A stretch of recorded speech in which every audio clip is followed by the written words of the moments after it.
Hello my friends, in today's video we are going to work on the project I have been procrastinating on for exactly 1 year. I figured I should do it now.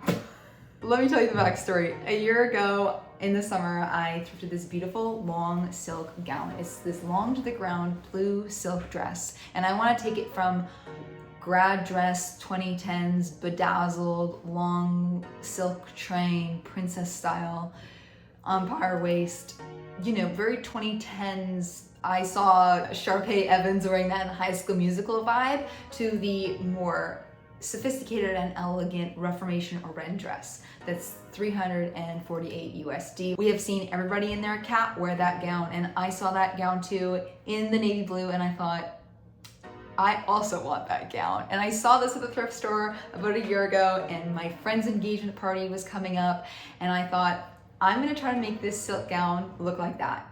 But fast forward, the engagement party is 10 days away and I have not done the dress yet. So I figured it is time to make haste and get it done. In the year I spent procrastinating, I did take it to a tailor and I did get a quote, and they said it would be $320 to get it hemmed because there are multiple layers of silk, and it's silk on the bias, which is draped in a certain way, and it's a little bit of a fussy fabric to work with. I was a bit nervous to work on this because of just how challenging silk is, and I've only ever sewn with silk once before, and that's when I redid a 90s BCBG dress and I had to add a couple sizes to it, so I made it like a corset backing. Anyways, the engagement party is in 10 days and now is the time. Right, so this is her in all of her glory. Absolutely stunning. But this is silk on a bias, and from my understanding it sort of hangs on a diagonal, and because the silk is like sewn on a diagonal, you get a more beautiful swish, and that is done a lot in more higher end pieces and more expensive silk garments, is silk on the bias. I think one of the ways they were talking about was the hem. This hem is really finished off in this meticulous way, which is common of silk on the bias. The problem with silk on the bias is that you cannot just go straight to cut it, because if you don't let it hang, I kid you not, I've been letting this hang for 3 days. The internet said to let it hang for 48 hours before you sew it, because if you don't and you cut it, it'll sort of hang unevenly and it'll be lopsided in different directions as the silk stretches. So I have clipped her up and hung her up for 3 days now. To explain this project, we're gonna do a project roadmap. Okay, so this is me, and this is the dress. These are my arms. These are my legs. This is my hair. Great. So this is the empire waist. Then we have flowy piece of fabric 1. And in the back, we have flowy piece of fabric 2. This is main body. This is front flap. And this is back flap. The first thing that I did when I thrifted this dress actually was start with the low-hanging fruit. I love to do the easiest thing first on a project to get some momentum going. I did pluck off the rhinestones that were here, and that is gone. So far, we have done the empire waist and plucked that off. Something else that we have also done is let silk hang for 48 hours. Check. We also need to add the scarf. Neck scarf. That is our project roadmap. This dress has 3 separate pieces we need to hem. So layer 1 is this front piece that trails literally all the way to the bottom. So this is layer 1. Then there is the main body of the dress, that is layer 2. And then we have that same back panel, which is a repetition of the front. Same thing, going all the way to the floor. This is layer 3. All right, let's go. The next step is to choose our thread options and then fill up the bobbin. I think this one here on the left is our winner. They're like virtually the same shade. Insert Devil Wears Prada moment right there. Next, I'm gonna go thread up the bobbin. I picked these today, by the way. It's actually chive. Catnip is the purple, and the white is lily of the valley. This is actually a instant coffee jar, repurposed, because we're upcycling divas over here.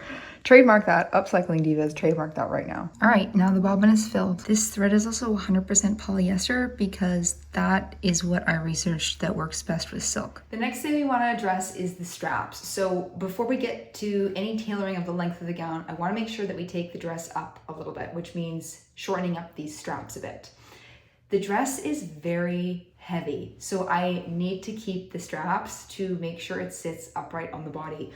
All of these layers of silk really add up, and they are an essential part of the design element of the dress, even though I know Reformation doesn't have straps on their gown. Obviously, I've just got this pinned here to show you visually, but this is the outside of the dress you'll see, and this is how I want it to appear visually when it's all in place. All right, so I'm at the Vintage Singer sewing machine. This is what it's gonna look like on the outside. Don't forget this is the outside of the dress, and this is what it'll look like on the inside. These were not super hot. It was not my best, but that little bit I'm gonna hand sew down into the inner bodice of the dress. As you can see, I'm starting to hand sew it down on the sides there, and I'm being careful only to grab this top lining so that on the exterior, it's pristine. All right, so that is complete. As you can see, these are the two on the inside of the garment. On the outside, it is completely flat. So that is a big win. And these straps are now the perfect height. So if we revisit our project roadmap, we can check off that we did the straps. For a quick intermission, I wanted to give you a rundown on the outfit that I'm wearing. This is a thrifted Everlane t-shirt. It's actually a size extra large, but never look at the sizes when you're thrifting. Always just evaluate the piece. It's got this perfect boxy cut and I love it so much. I thrifted this recently. This is a men's sort of 80s style blue button up. I have to tell you this hilarious and bananas story. I thrifted this just recently, but honestly, it was just the other day, I had messaged my boyfriend saying, I wish I did not pass on this shirt at the thrift store, a few years ago. And I kid you not, the next day I went into the thrift store and this shirt was there. It's literally the same shirt that I passed on a few years prior because it has the same bowler neckline. I thought this was a bit 80s initially, but I love the colorway. I love that it was 100% cotton. It's a really thick cotton as well. And this one was even more kismet because it didn't have a men's pocket square on the front, and I don't really love the men's pocket square. I just prefer it plain. So I thrifted this, and it was a real $8 universe wink, I would say. I have some vintage jewels on that I've worn forever. This is actually from the Home Shopping Network my mom bought me when I was in high school. So this is from 2010s, and it's fake. It's just cubic zirconia. I know that these tennis laces are super on trend. They just look so expensive. I kid you not. Get yourself one of these fake tennis bracelets. You will look like you have been yachting in the Amalfi Coast all summer long. I thrifted this. I am obsessed with this. This is giving grandma's heirloom vibes. This is like this beautiful Rolo chain. This is lapis lazuli. The stone is obviously fake and then the pearl is fake, but this looks so expensive. I saw this, it was $3. I had that IKEA advertising, start the car, run out of the thrift store with my $3 necklace moment with that. And then just some of my daily wear jewels and vintage rings and such. But this is the look. I also wanted to give you a shout out for a lip liner recommendation because apparently I am Kylie Jenner now. This is the Elate Cosmetics Serene Lipstick.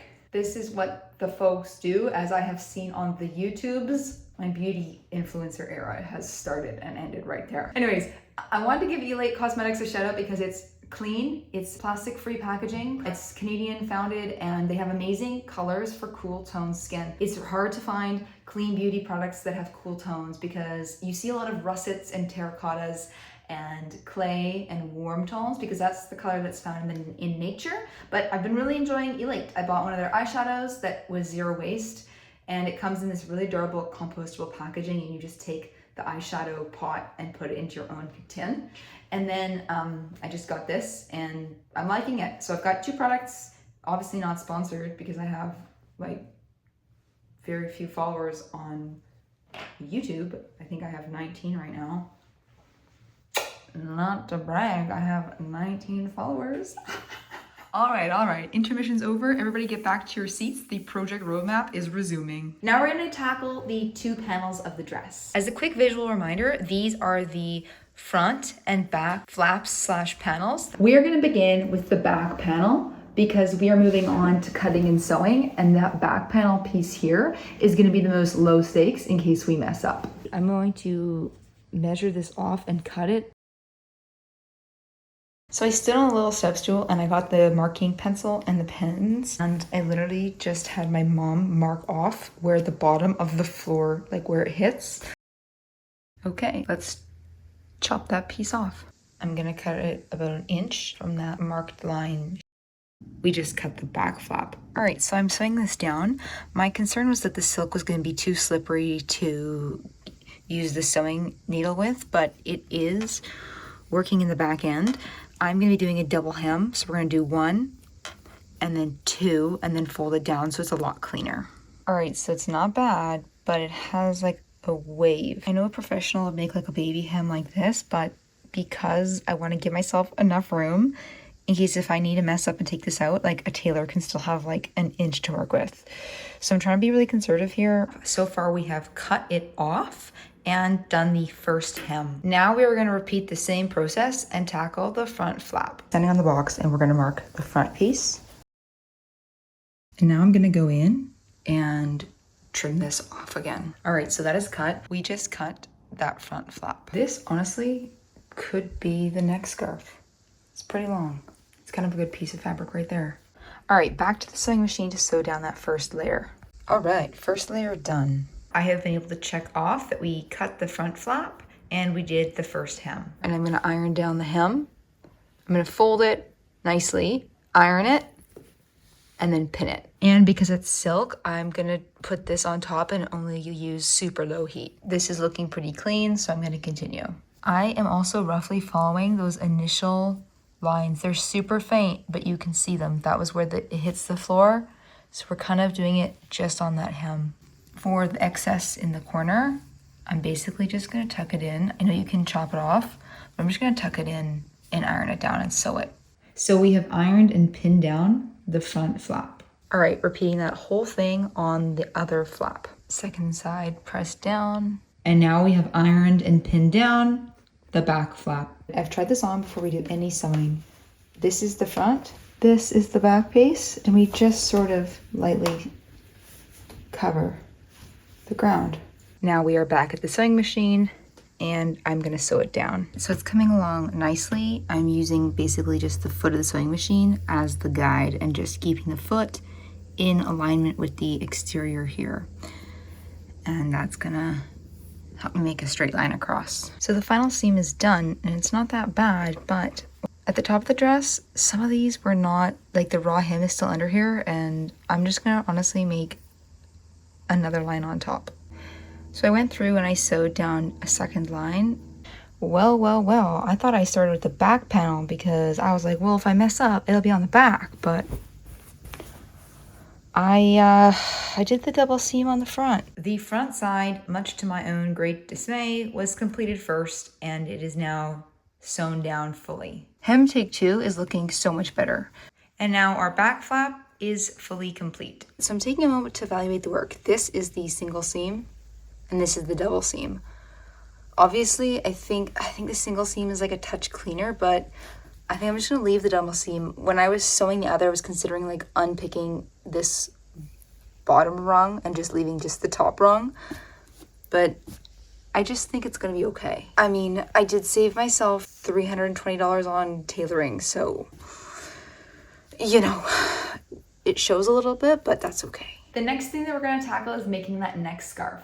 We got the fabric for the neck scarf from the front flap because when we cut it off, this piece was quite long and thin, which emulated the look of the neck scarf. And we are not using the back because that had that long fabric that was for the train. So this is where the fabric came from to make this. So looking at the neck scarf, one side is already finished off. We are gonna leave this hem as is and just sort of fold over twice this other side and just sew it once. I just sewed down that first seam. It's looking really good. Obviously, I wish I did the initial pieces of the dress this tiny, but I was trying to leave room allowance in case the fabric did move with the silk on the bias or in case I messed up. But No need to do that here because this is just a single strip. And that is done. That is a very nice seam. Cute seams. Your cute seams.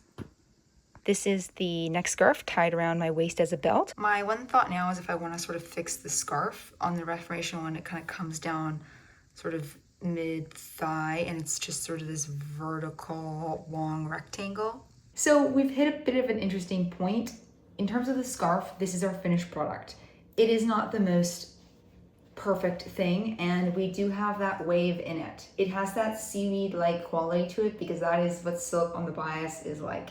It looks beautiful when we have it like this vertical, but when we hang that silk on the bias horizontally, it has that seaweed look. So I could use some of that fabric from the back flap because there's an excess of fabric, and obviously put two pieces together and sandwich them together and make it look like one finished off product like the Reformation gown. But we are running out of time a little bit here, and we are gonna roll with this minimum viable product. So something I always think about in terms of creative projects or sewing projects or businesses or startups, or when I'm consulting with clients doing my freelance marketing strategy work and like launch advising, when we have a new business idea or project or any kind of venture, I always like to take our minimum viable product and test it in the real world, get feedback, and then come back and iterate. I think that's the smartest way to work with what you've got. So in regards to the silk scarf, we are gonna run with this in the real world. We're gonna wear it to the engagement party as is, and then if I do not think it looks good enough, I will come back off camera and use that back piece of fabric if needed, make two pieces and just sandwich them together and sew it up so it looks super fine and more emulates closely the Reformation gown. Next up, we're gonna tackle the body of the dress and all of that fabric that just needs to hit right at the floor length. So coming back to the project roadmap, we are now working on the main body of the dress. And now it's time for the final markings on the dress. So I'm gonna get on the step stool and we're gonna mark it off. Markings done. All right, let's say goodbye to the train. We're gonna do that final trim. I'm gonna give myself the 2 inches again, but look how long that train is on the back. And that's off. So far, we have cut this. Back at the sewing machine, final home stretch. First round done and looking pretty good. First round done. Okay, I've got that hem tucked in, and then we're gonna do that final round, sewing it down. Once again, we are following the visual guide of those markings as the point where it will lay flat. Okay, she's done. She has earned her 3rd Michelin star. And there's the hem from far, pretty good. These are the vintage Stuart Weitzmans I will be wearing with them. How adorable. All right, let's see the reveal. And this is the final result. It's looking pretty Reformation if you ask me. And the back is cute too. I think the little neck scarf adds a really classic looking, elegant touch. And I'm honestly really happy with how it turned out. You would never guess that I only paid $20 for this dress. And I thrifted these earrings that are Lizzie Fortunato that I put in another video, and the thrifted vintage Stuart Weitzmans from the 90s. $7 for the shoes, $20 for the dress, and like a couple bucks for the earrings. I wanted to walk you through some of the styling options that I wanted to do. This thrifted vintage Anne Klein clutch would be an absolutely adorable addition as something to hold during the night. It is also navy blue. I thrifted this with the intention of wearing it with this dress. And I also got this recent jacket that I love. I got this in the men's section. Never skip men's sections blazers. But this I think would look so cute. Like if you are going out for a wedding, thrifting a men's blazer is just super chic. And just like something in the evening to throw over your dress. If you go for a men's blazer, it just has like a little bit more structure. It's a little bit more cool. It feels super dressed up, and this is like an all navy tonal look, but it just has more dimension and structure and shape to your outfit. And it just looks cool. It's like instant cool girl. Like if I didn't know me, I'd be like, that's an interesting cool outfit right there. And yeah, it's a fully thrifted look, head to toe. Another styling option is a different houndstooth blazer. I love this one. I thrifted this. It's super oversized, but it just looks super cool just draped over your shoulders. So for the evening, if you're, wanting to wear something, I would just do like a little shoulder drape. And this, I thrifted this vintage clutch. I love the velvet detailing on it. It's a brown, like chocolate velvet, and this, you know, sweet gold strap, but this is something I would easily wear. And then you just sort of throw this on as like a layer piece over the shoulder. This also just looks so nice and elegant in the evening. Once again, if you don't know what to wear for a jacket, for a wedding, thrift yourself a men's blazer.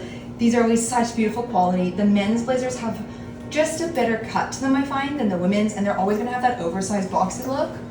And it's just a really easy way to look chic and look very classy on a budget.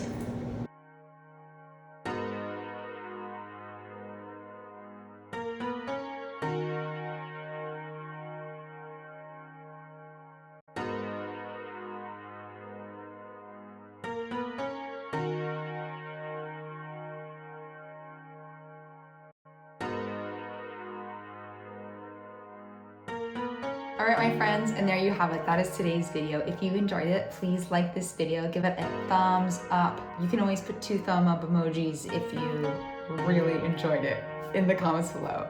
Thank you so much for being here. Please consider subscribing if you enjoy these thrift flips that are practical and realistic, and we are making use of what we have on hand. It would be my absolute joy and pleasure to have you here as a part of the community. So I will catch you back here soon.